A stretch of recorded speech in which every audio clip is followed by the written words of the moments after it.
Confessions of a Conjuror. Written and read by Derren Brown. Chapter 1. I loathed myself again. My heart pounded beneath my stupid, blousy gay shirt, and as ever I found it absurd that I had done this 1,000 times, yet still battled with the same weary desire to be veiled in the shadows of a corner, to keep out of everyone's way and let them enjoy themselves in peace. I was conscious that the grey eyes of the French barman, who had now seen me emerge from the disabled toilet 3 times in the last 15 minutes, were resting on me with an appropriately mixed signal of curiosity, admonishment, and condescension. This glance, on reflection, may have simply been the natural look of a Frenchman abroad, but it struck me at the time as a recognition of my ludicrously transparent capacity for procrastination, and my self-hatred ratcheted up another notch, making it even more difficult to shake myself from the immobilizing stupor. For all he knows, I have to prepare mentally and take time to choose my spectators with care and precision. So with a serious expression, I surveyed the restaurant for the 100th time and flipped over the deck of cards in my hand. The new deck of red-backed bicycle-brand poker cards had that afternoon been worn in for the gig through bending and riffling and springing until the deck's spirit had been broken, in the way that a puppy, made to walk to heel, piss on the newspaper and not eat the roast, loses its bungling vigour and learns to behave.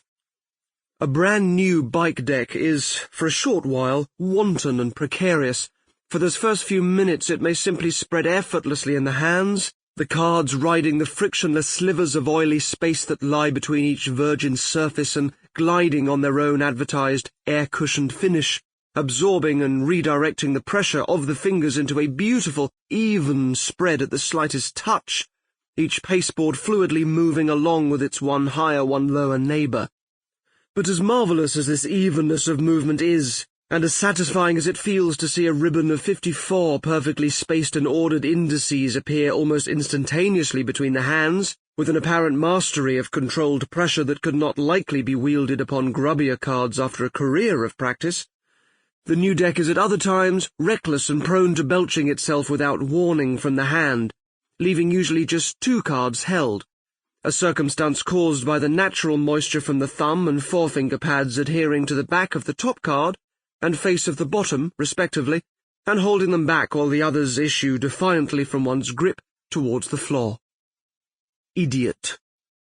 In my velvet frock suit, and ruffled cuffs like some ludicrous hybrid of J.S. Bach and Martin Kemp back in the day,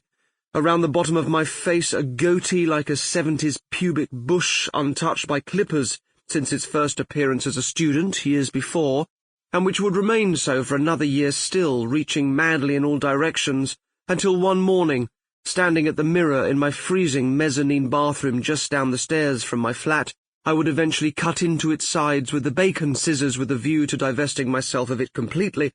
and a pleasing Mephistophelian point would emerge.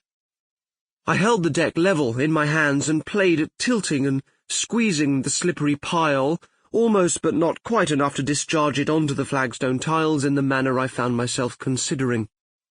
I pictured them tumbling to the floor, myself bending over to gather them up, and the embarrassed derision of the silent diners as they watched me carry out the apologetic, uncomfortable process. I caught myself being distracted again and tried to heave my attention back towards these covers I was being paid to entertain. Tried, but within seconds my focus returned obsessively to the shifting 52 pasteboards in my hands and the further preoccupation they offered. Following the unstoppable spillage caused by the combination of pinching pressure and the merest accidental misalignment, the finger and thumb will instinctively continue their trajectory towards each other following the sudden disappearance of the remainder of the deck, and the top and bottom cards, in the case of a newly opened and unshuffled set of bikes, this will always be the Joker, and an advertising card offering a discount of 50 cents against further purchases from the US Playing Card Company, will be brought together in an action not unlike that of a belly dancer's finger cymbals, while the balance of the cards lie scattered on the floor in a face-up, face-down slop. Here you are faced with 2 sources of annoyance, the greater being the anticipation of having to kneel down and begrudgingly assemble the cards into a disorder. Sample complete. Ready to continue?